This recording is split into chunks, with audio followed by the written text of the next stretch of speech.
Welcome into our Women in Leadership series, proudly brought to you by Dove and Cub. I'm your host, Jen Halverson, and today I'm so excited to welcome Minnesota Supreme Court Justice Margaret Chutich. In 2012, Governor Dayton appointed Chutich to the Minnesota Court of Appeals, and in 2016, she was appointed to the Minnesota Supreme Court. Previously, she served as Deputy Attorney General and Assistant Attorney General in the Minnesota Attorney General's office, and most recently, she worked as the Assistant Dean of the Humphrey School of Public Affairs at the University of Minnesota. And in 2017, she received the Alumni of Notable Achievement Award from the University of Minnesota College of Liberal Arts. Thank you so much for joining us today, Justice Chutich. It's my absolute pleasure. I'm wondering, what inspired you way back to go into law? I wanted to be a high school English teacher, first of all. And then at the university, when I took some of the English courses, I really wanted something a little bit more practical. I love reading novels and that kind of thing, but the symbolism of it, just didn't seem like my cup of tea. And so I thought, well, I'll be a history professor then. But then I thought, I want to do something where I can help people a little bit more tangibly. So that's when I gravitated toward the law, which I'd always been interested in government and political science. And so it seemed like a really good fit. That's really cool. It's definitely an interesting trajectory to think you want to start in English and end up in law. I tell young people that because I think there's a lot of pressure on them now to know exactly what they want to do really early on.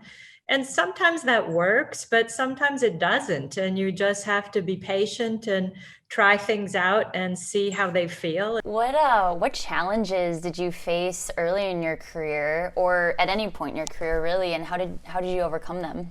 Early on, I just was nervous about certain things. I hadn't done, I remember my first summary judgment argument. I shook a bit as I was giving my argument. I was so keyed up and kind of nervous about it.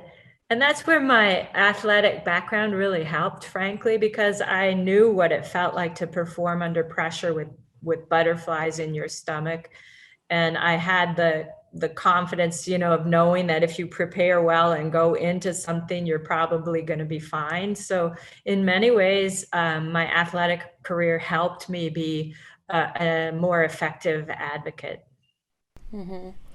What role has self-esteem played in your career?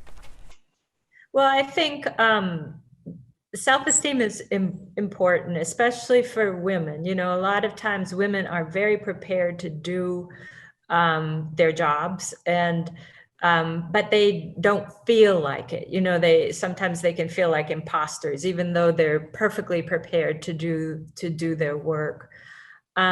And so I think I was lucky, and I think sports helped that. And I started competing in tournaments at 11, and I had good success. So that kind of helps that that you've got skills and that you're good at something. So I think that was very helpful to my self-esteem, early on, to have this area that I excelled in. And then, as I say, in your career, I mean, it's a whole different thing, and you have to build that same confidence, but you come from it from a point of view like, I've done well in the past. There's no reason I can't do well in this career.